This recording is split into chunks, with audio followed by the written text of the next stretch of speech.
Delhi police की special cell team को आज उस वक्त एक बड़ी कामयाबी हाथ लगी है जब बब्बर खालसा आतंकी संगठन के एक सदस्य करणबीर को गिरफ्तार किया गया। बताया जा रहा है कि करणबीर पर दिल्ली में हथियार तस्करी और 7 अप्रैल 2025 के दिन पंजाब के बटाला शहर में एक थाने के ऊपर हुए ग्रेनेड हमले में भी नाम था।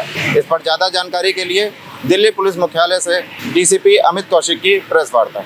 पंजाब के किला लाल सिंह पुलिस स्टेशन में जो ग्रेनेड अटैक 7 अप्रैल को मॉर्निंग में हुआ था, अर्ली मॉर्निंग, उसके दूसरे एक्यूज को अरेस्ट करने में सफलता मिली है। इस एक्यूज का नाम है करमबीर एलियस करण, जो 22 साल का है और अमृतसर का रहने वाला है। ये इस क्रम में स्पेशल सेल एनडीआर द्वारा दूसरी गिरफ्तारी है। इससे पूर्व एक और एक्यूज जो कि आकाशदीप एलियस बाज था, उसको इंदौर से अरेस्ट किया गया था 22 तारीख को। इस क्रम में मैं आपको बतलाना चाहूँगा कि ये जो ग्रेनेड अटैक हुआ था, इसकी जिम्मेदारी बीकेआई ने बाद में ली थी नेक्स्ट अगले दिनों के अंदर, और उसमें दिल्ली के लिए भी थ्रेट के लिए वार्निंग थी, दिल्ली के लिए भी। उसके बाद से ही स्पेशल सेल एनडीआर ने इसके ऊपर काम शुरू किया और कल ये दूसरी अरेस्ट पंजाब के गुरदासपुर से की गई।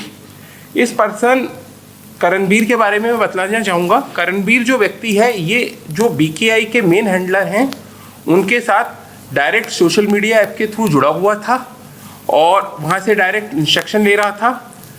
और इसके अलावा बीकेआई के लिए अन्य यूथ को रिक्रूट करने में इसका योगदान था।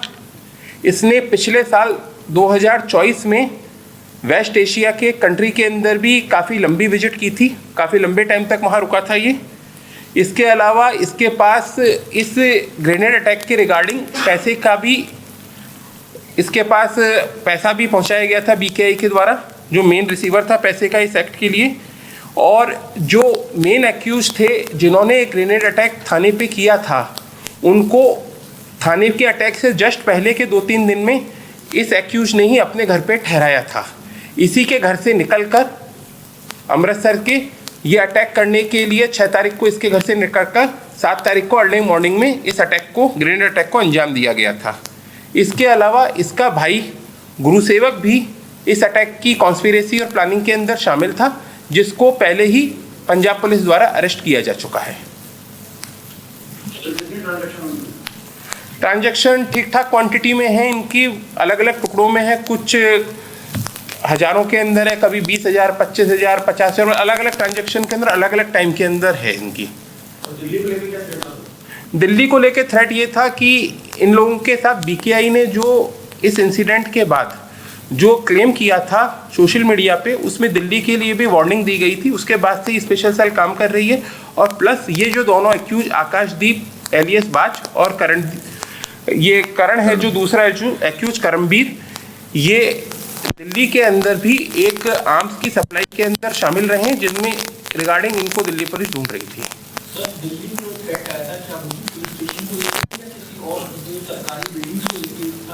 नहीं, वो एक जनरल टाइप का थ्रेड था। जिस सोशल मीडिया मैसेज में इन्होंने क्लेम लिया था इस इंसिडेंट का, उसी मैसेज की लास्ट की लाइनों में इन्होंने दिल्ली का जिक्र किया था।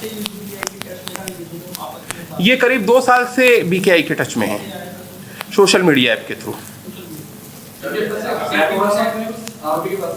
क्या कह रहे हैं? नहीं, हथियार अभी बरामद नहीं है।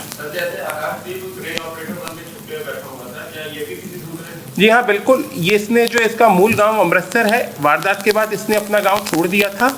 इसका भाई भी अरेस्ट हुआ था। इसके बाद किसी गांव के अंदर छुपके रह रहे थे, अपने दोस्तों से, फ्रेंड सर्कल, फैमिली से छुपके, और मोबाइल वगैरह और टेक्निकल डिवाइस होते हैं उनको भी ये अवॉइड कर रहे थे और ये अपना छुपके टाइम पास कर रहे थे।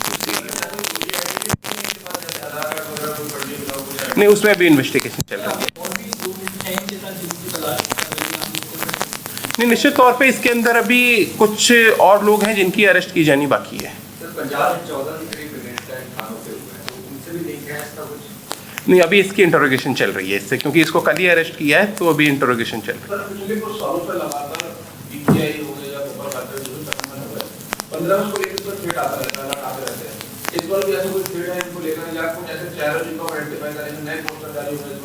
नहीं, दिल्ली पुलिस देखिए 15 अगस्त या 26 जनवरी या अदर फेस्टिवल इवेंट्स के ऊपर हमेशा अलर्ट रहती है, और किसी भी प्रकार की जो हमारी सूचनाएं आती हैं उसके लिए, और बाकी अलर्ट मोड के ऊपर काम करती है। इस बार भी दिल्ली पर पूरी तरह से अलर्ट है।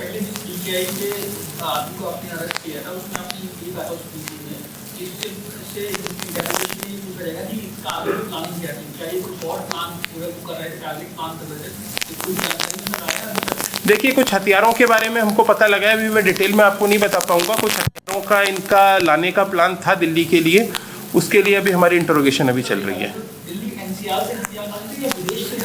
नहीं, विदेश तो कहना मुश्किल है। विदेश से जहाँ भी आ रहे होंगे, दिल्ली के अंदर हथियार आने की बात कुछ सामने आ रही है, जिस पे अभी इंटरोगेशन जारी है। Thank you.